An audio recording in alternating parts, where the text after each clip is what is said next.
শুধু আড়াল রাখো। কে তুমি আমায় ডাকো, কেন দূরে থাকো, শুধু আড়াল রাখো। কে তুমি আমায় ডাকো, কেন দূরে থাকো। মনে হয় তবু বারে বারে,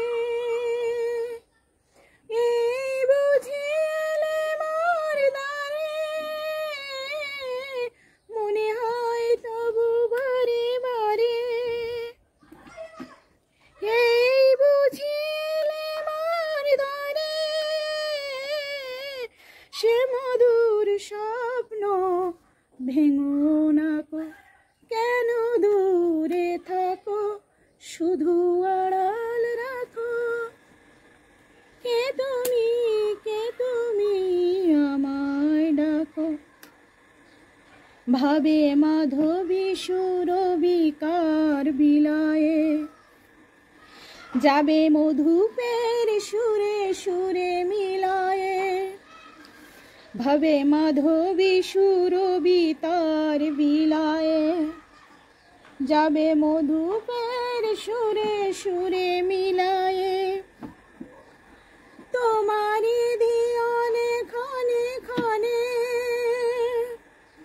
কত কথা জাগে মোর মনে। তোমারি ধিয়ানে ক্ষণে ক্ষণে, কত কথা জাগে মোর মনে। চোখে মোর ফাগুনের ছবিটি আঁকো, কেন দূরে থাকো, শুধু আড়াল রাখো। কে তুমি আমায় ডাকো, কেন দূরে থাকো, শুধু আড়াল রাখো। কে তুমি আমায় ডাকো। এভরিওয়ান, নিঝুম সন্ধ্যায় আপনাদের সবাইকে স্বাগতম। কাছে এবং দূরের যে যেখান থেকে আমার ভিডিওটা দেখছেন, আশা করি সবাই সুস্থ আছেন, ভালো আছেন। আর এই যে দেখেন, আমি একটু বাবার বাড়ি গিয়েছিলাম কয়েকদিনের জন্য বেড়াতে। তো এসে দেখি আমার গাছগুলোর অবস্থা খুবই খারাপ। আর এই গাছগুলোর অবস্থা দেখে আমার মনটাও ভীষণ খারাপ হয়ে গেছে। আর এসে দেখি কারেন্টও নেই, তো কি আর করা, জল দিতে পারছি না গাছে। তাই জন্য আমি বসে বসে গান করছিলাম। আর আমার যখন অনেক কষ্ট লাগে তখন কিন্তু আমি এভাবেই বসে বসে গান গাই, একা একা। গান গাইলে মনে হয় আমার একটু কষ্ট কমে। তো যাই হোক, আমি বেগুন গাছ থেকে বেগুনগুলো উঠিয়ে বেগুন গাছের ভারটা একটু কমিয়ে নিয়েছি। আর সব গাছগুলোর পাতা কিন্তু ছেটে দিয়েছি, যাতে গাছগুলো জল দেওয়ার পরে দেখি একটু সতেজ হয় কিনা। তো কারেন্ট আসার পরে আমি পাইপ খাটিয়ে গাছগুলোতে জল দিয়ে নিচ্ছি এবার। আর গাছগুলো কিন্তু খুবই খারাপ অবস্থা হয়ে গেছে। অবশ্য যাওয়ার আগে একজনকে বলেছিলাম যে জল দেওয়ার কথা, গাছগুলোতে যেন সে জল দিয়ে যায়, কিন্তু তার কোনো সমস্যার কারণে সে দেশের বাড়ি চলে যায়। তার কারণে আমার গাছগুলোর এই অবস্থা। না হলে আমি বলে গেলে উনি আমার গাছগুলোতে ঠিকঠাকই জল দিয়ে দেয়। এখনও জল দিলে গাছগুলো বাঁচে, ওই জন্য আমি গাছগুলোতে জল দিয়ে নিচ্ছি। আর এখন বাজে বিকাল 5:30। তো বাবার বাড়ি থেকে আসার পরে এই গাছগুলো দেখে তো আমার মনটা অনেক খারাপ হয়ে গিয়েছে। আর তারপরে এসে দেখি কারেন্টও নেই। সব মিলিয়ে একটা খারাপ অবস্থার ভিতর দিয়ে আমি সময়টা পার করছিলাম। তো কি আর করা, অবশেষে কারেন্ট আসলো। তারপরে আমি চলে আসলাম গাছগুলোতে জল দেওয়ার জন্য। তো গাছগুলো যদি বেঁচে যায় তাহলে হয়তো এখন জল দিলে তো রাত্রির ভিতরে গাছগুলো সতেজ হয়ে উঠতে পারে। এই আশায় কিন্তু আমি গাছগুলোতে জল দিচ্ছি। জানি না কি অবস্থা হবে।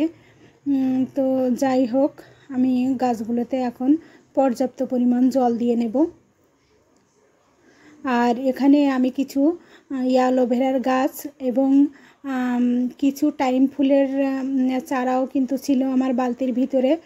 আর নিচে 4টে ক্যারেটের ভিতরে আমি কয়েকটা বেগুনের চারা বুনেছিলাম। আর তার পাশাপাশি আমার অনেকগুলো নিচে তুলসীর বীজ ছড়িয়ে দিয়েছিলাম। আর তুলসীর গাছগুলোও কিন্তু অনেক সতেজ ছিল। আর আমার একটা জবা ফুলের গাছ ছিল টবের ভিতরে, তো জবা ফুলের গাছটার আরও বেশি খারাপ অবস্থা। আর তুলসীর গাছগুলোও অনেক শুকিয়ে গিয়েছে, কি হবে জানি না। তো এখনও হয়তো অল্প অল্প বেঁচে থাকলেও থাকতে পারে, সেই আশায় আমি এখন জল দিতে চলে আসছি। তো যাই হোক, আমার গাছগুলো যদি বেঁচে যায় তাহলে হয়তো আমি সকালে উঠে গাছের আপডেট আপনাদের সাথে শেয়ার করব। তো বাবার বাড়ি গিয়েছিলাম অল্প কয়েকদিনের জন্য, কিন্তু কিছু কিছু সময় পরিস্থিতি এমন হয় যে টাইমে আসার কথা সেই টাইমে আসতে পারি না। তো যাই হোক না কেন, আমি আজকে 10 দিন পর বাবার বাড়ি থেকে চলে আসলাম। তো মনটা খারাপ, বাবার বাড়ি থেকে আজকে চলে আসছি। মা, ভাই, আমার ছোট ছোট ভাই বোনেদের জন্য মন খারাপ হচ্ছে, সবার জন্য।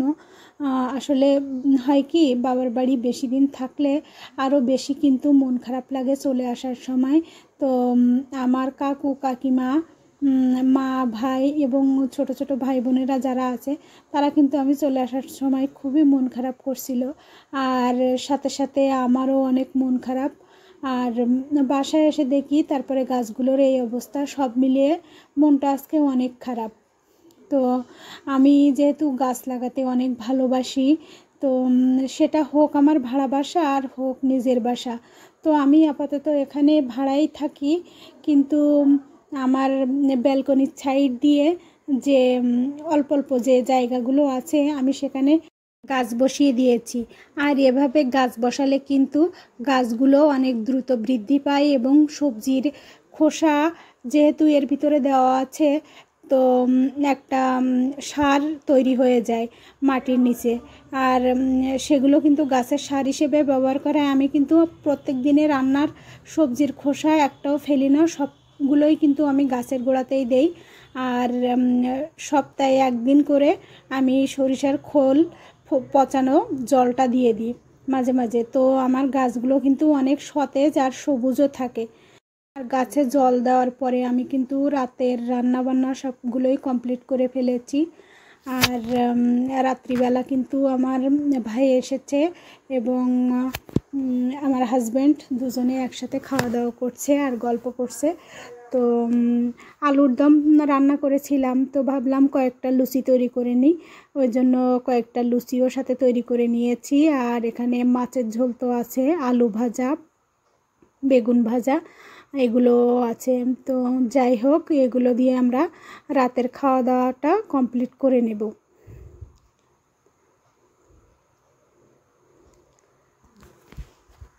আর আমার ভাইটা কিন্তু বরিশাল ইউনিভার্সিটিতে পড়াশুনো করে। আর এখান থেকে যেহেতু বরিশাল বেশি দূরে নয়, তো ও বাড়ির থেকে আসছিল। তো বললাম ভাই তুই আজকে থেকে যা, ওই জন্য ও আছে। তো ও আসলে বেশ মনটা ভালোও লাগে। আর ও আমাদের অনেক, কি বলবো, অনেক বড় বিপদের বন্ধু, সে কথা আর আজকে নাই বা বলি। রাতের খাওয়া দাওয়া আজকের মতো শেষ। এবার চলে আসলাম আমি সকালবেলায়। আর সকালবেলায় উঠে দেখি আমার গাছগুলো কিন্তু ঠিকই মাথা উঁচু করে দাঁড়িয়ে রয়েছে। তো এদের এত পরিমাণ জলের প্রয়োজন ছিল সেটা কল্পনা করা যাবে না। এই পাতাগুলো শুকিয়ে একেবারে নিচের দিকে চুপসে পড়েছিল, ওই জন্য আমি অনেক পাতাও কেটে দিয়েছি কিন্তু। আর বোম্বাই মরিচের গাছটা একেবারে শুকিয়ে তেনা তেনা হয়ে গিয়েছিল, সেটাও কিন্তু অনেক সতেজ হয়ে উঠেছে। আর ছোট বেগুনটা গাছে রয়ে গেছে, বড়গুলো অবশ্য আমি উঠিয়ে নিয়েছিলাম। তো ছোট যে বেগুনগুলো ছিল আর বোম্বাই মরিচের ফুলের যে কড়িগুলো ছিল সবগুলো কিন্তু অনেক শুকিয়ে গিয়েছিল। আমি জলটা দেওয়ার কারণে অনেকক্ষণ ধরে জল দিয়েছি, জল দেওয়ার কারণে সকালে উঠে দেখি গাছগুলো অনেক তরতাজা হয়ে গেছে। এটা দেখে কিন্তু আমার মনটা অনেক ভালো হয়ে গিয়েছে। প্রত্যেকটা বেগুন গাছে ছোট ছোট কুঁড়ি ছিল, বেগুন ছিল অল্প অল্প ছোট ছোট, সেগুলো আমি আর উঠাইনি। সেই বেগুনগুলো কিন্তু সবগুলোই শুকিয়ে গিয়েছিল। তো জলটা দেওয়ার পরে হয়েছে কি, বেগুনগুলো যেমন তরতাজা হয়ে গেছে, গাছগুলো তেমন তরতাজা হয়ে গেছে। যে কোনো জিনিসের যত্ন না নিলে সেই জিনিস বেশি দিন থাকে না। তো যাই হোক, আমি সারা দিন পড়ে থাকি শুধু এই গাছপালা এই সমস্ত সব কিছু নিয়ে, কারণ আমার গাছ লাগাতে খুবই ভালো লাগে। তো গাছের যদি কিছু হয় তাহলে আমার মন অনেক খারাপ হয়ে যায়। আর সবগুলো আমি নার্সারি থেকে নিয়ে এসেছিলাম, অনেক ছোট ছোট চারা। সেগুলোতে এত দ্রুত যে বেগুন আসবে, গাছগুলো এত বড় হবে, সেটা আমি তো কল্পনাই করিনি। তো মাঝখানে আবার গরুতেও নষ্ট করে দিয়েছিল আমার গাছের ডগাগুলো, কিন্তু অনেক চেষ্টার ফলে আমি গাছগুলো যত্ন করে রেখে রেখে কিন্তু গাছগুলো আজকে এই পর্যন্ত। সেই গাছগুলো যদি মারা যেতে বসে তাহলে কেমন লাগে বলেন তো। তো আমার মনটা বেশ ভালো হয়ে গিয়েছে। আর আমি এবার সকালে রান্না বান্না উঠিয়ে দেব। আর আমি সকালবেলায় রান্না করতে চলে আসলাম। তো আমার যেহেতু চুলা অনেকগুলো, তো আমি টুকটাক আগে কিছু রান্না করে নিয়েছি। আর এখন একটা চুলায় আলু ভাজা করার জন্য দিয়েছি, সেই আলুটা আমি এখন ভেজে নিচ্ছি। আর বাবার বাড়ি থেকে আসার সময় মা কিছু সজিনার ডাঁটা কেটে দিয়েছিল, একেবারে রান্না করার মতো করে কেটে দিয়েছিল। সেই ডাঁটাগুলো কিন্তু আমি আজকে পার্শে মাছ দিয়ে রান্না করব। তো আমার এক সাইডে রান্না হচ্ছে আলু ভাজা, অপর সাইডে কিন্তু ডাঁটা রান্না হচ্ছে। তো আমার আলু ভাজাটা হয়ে গেছে। আলু ভাজাটা আমি আর কিছুক্ষণ ঢাকা দিয়ে রাখবো, তারপরে হয়তো নামিয়ে নেব। আর অপর সাইডে আমি আলুগুলো এবং সজনার ডাঁটাগুলো দিয়ে দিয়েছিলাম। তো আলুগুলো আমার সিদ্ধ হয়ে গেছে। আমি এর ভিতরে ভেজে রাখা মাছ এবং সজনের ডাঁটাগুলো দিয়ে দেব। সজনের ডাঁটা দিয়ে মাছ কিন্তু আমার কাছেও অনেক ভালো লাগে, কার কাছে কেমন লাগে জানি না, কিন্তু ডাঁটাগুলো আমি অতটা বেশি খেতে পারি না, অল্প দুই একটা খেয়ে আর খেতে পারি না। আমার হাজব্যান্ডের খুবই পছন্দ ডাঁটা।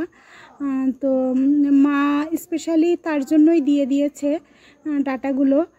এই সজনের ডাঁটাগুলো কিন্তু আমাদের বাড়ির গাছের, এগুলো আমরা কিনে নিয়ে আসিনি। তো এবছর যেহেতু আমার বাবার বাড়ি অনেক বন্যা হয়েছে, বন্যার কারণে গ্রামের অধিকাংশ সজনার গাছগুলো কিন্তু মারা গিয়েছে। আর আমার মার এই সজনের গাছটা একটু উঁচু জায়গায় ছিল বলে গাছটা বেঁচে গেছে। তো আমার আলুটাও সিদ্ধ হয়ে গেছে, সজনের ডাঁটাগুলো সিদ্ধ হয়ে গেছে। এবার পার্শে মাছগুলো আমি দিয়ে দেব। আমার তরকারিটাও প্রায় একটু পরে হয়ে যাবে। আর আমি মনে করি মেয়েদের বাবার বাড়ি হচ্ছে একটা আবেগের জায়গা। সেখান থেকে সামান্যতমও যদি বাবার বাড়ি থেকে কিছু আসে, তো মেয়েদের কাছে অনেক গর্বের বিষয় সেটা। আর আমার যেহেতু বাবা নেই, তো মা আর ভাই আছে। তো তারা আমাকে না দিয়ে কোনো জিনিসই খায় না, কোনো কিছুই খায় না। আর আমার ভাই তো একটা বড় মাছ খেতে গেলেও আমার জন্য না রেখে কখনো সেই মাছটা খায় না। আর আমরা দুই ভাই বোন বিয়ের আগে কত ঝগড়াঝাটি করেছি, মারামারি করেছি, কিন্তু সব কিছু দেখেন সময়ের সাথে সাথে কিন্তু সব কিছুরই পরিবর্তন ঘটেছে। আমরা দুই ভাই বোন আজকে বড় হয়ে গেছি, আমার বিয়ে হয়ে গেছে, সে বাড়িতে আছে। এভাবেই কিন্তু সব কিছুর সময়ের সাথে সাথে পরিবর্তন ঘটে যায়। তো অনেক কথা হলো আজকের ভিডিওটা আর কন্টিনিউ করছি না। যদি আমার ভিডিওটা কারোর ভালো লেগে থাকে তাহলে লাইক, কমেন্ট, শেয়ার এবং সাবস্ক্রাইব করে আমার পাশে থাকতে পারেন। আজকের মতো এই পর্যন্তই। সবাই সুস্থ থাকবেন, ভালো থাকবেন। ধন্যবাদ সবাইকে।